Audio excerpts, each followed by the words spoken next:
Mehsana highway પર કલોલ નજીક જમિયતપુરા ગામ પાસે ₹300 કરોડના ખર્ચે આકાર લેનારા ભવ્ય આંજણાધામના શિલાન્યાસ અવસરે મહાનુભાવોએ દાનવીર દાતાઓનું સન્માન પણ કર્યું હતું। આ પ્રસંગે શિકારપુરા આશ્રમ રાજસ્થાનના સંરક્ષક શ્રી 1008 મહંત શ્રી દયારામજી મહારાજે આશીર્વચન આપ્યા હતા। આ પ્રસંગે મુખ્યમંત્રી ભૂપેન્દ્ર પટેલ, વિધાનસભા અધ્યક્ષ શંકરભાઈ ચૌધરી અને રાજ્યપાલ આચાર્ય દેવવ્રત ઉપસ્થિત રહ્યા।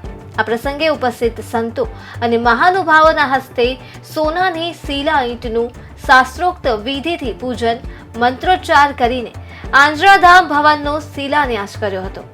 મુખ્યમંત્રી ભૂપેન્દ્ર પટેલે આ અવસરે જણાવ્યું હતું કે વિશ્વના સૌથી લોકપ્રિય નેતા અને દેશના યશસ્વી વડાપ્રધાન આદરણીય શ્રી નરેન્દ્રભાઈ મોદીએ સમાજ શક્તિને રાષ્ટ્ર નિર્માણમાં જોડવાની આપેલી પ્રેરણાને અનુસરીને આંજણા ચૌધરી સમાજ એક ભવ્ય આંજણાધામનું નિર્માણ કરી રહ્યો છે।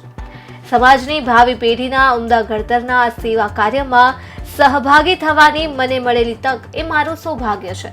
આશરે 300 કરોડ રૂપિયાના ખર્ચે તૈયાર થનારા સંકુલમાં યુવાનો માટે વર્ગોની વ્યવસ્થા, હોસ્ટેલની સુવિધા ઉપરાંત સ્વાસ્થ્ય અને વ્યસન મુક્તિ જેવી પ્રવૃત્તિઓ માટેના કેન્દ્ર પણ બનાવવાના છે। તે યુવા શક્તિને સદાચાર સદમાર્ગે લઈ જવાનું દિશા દર્શન કરશે એમ મુખ્યમંત્રીશ્રીએ જણાવ્યું હતું।